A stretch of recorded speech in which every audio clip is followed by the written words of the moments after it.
we've been catching hell for quite a while.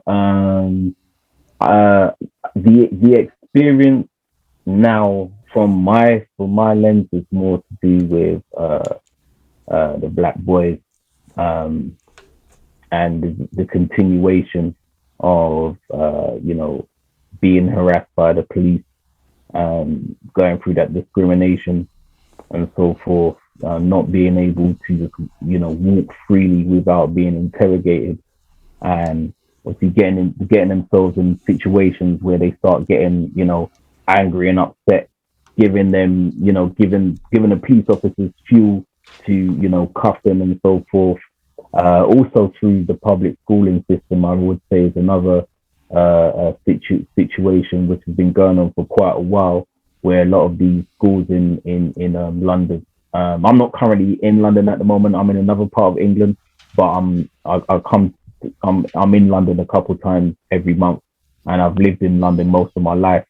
So from my experiences, not just when I was younger going through the public school system, but also from my experiences working within the public school system, a lot of these schools now have been turning into academies. So they've been changed into like private institutions and so forth, where um, yeah, it's a situation where a lot of we've got so much talented young brothers who are so creative and so forth, but with how basically just with them being labeled as you know just being labeled as incompetent, being labeled as criminals or whatever, doesn't obviously help the situation, because a lot of the teachers who are white places them in these probably these detention units and so forth, and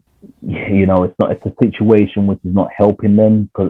And I also used to work in a couple of these detention facilities, which are known as PRUs, pupil referral units, when they get excluded. So they'd be taken out the environment of the public school system and put in these pupil referral units, what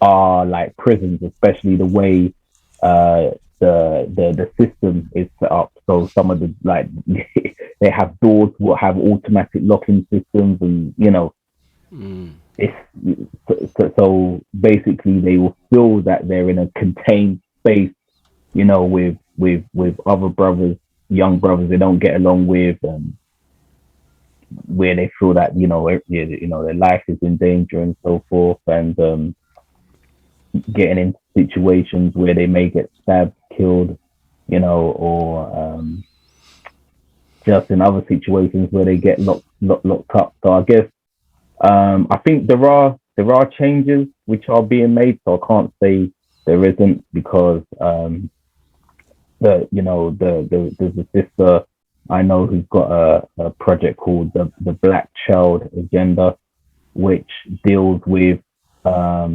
just basically help provide support for parents with their black child who is being discriminated and so forth. So Cheryl has been doing her work for some years now. I think the Black Child Agenda has been up and running for 7 years, or 7, 8 years, if I'm not mistaken, and she's definitely made a huge impact.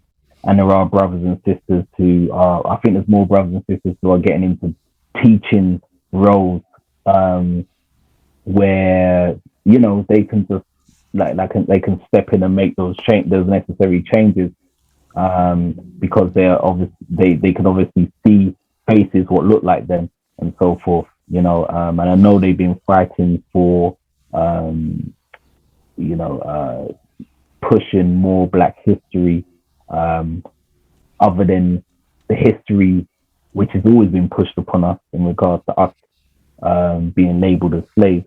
So they've been this. So there has been changes and so forth. Um, but I guess each individual will experience things differently. But yeah, we've definitely been through some stuff. you Hmm. know. Yeah, even That's with correct. racism being more overt back in the 70s and the 80s, Yeah. racism was a lot more overt.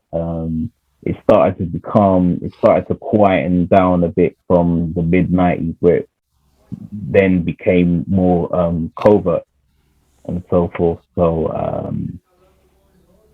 yeah, we just have to keep on doing calls like this, and providing the necessary information, the necessary support when it comes to nation building, and also probably supporting certain initiatives, because it's all well and good sometimes people sending a donation here and there, but what hands-on support can we provide? I know a lot of people. We all wherever we are in the world, we're really trying to make money, be busy with their lives, and be all over the place. But if we really care about what's going on and being passionate, then we should be joining forces, whether it's collaborating or even working, coming on board as a team member. When it comes to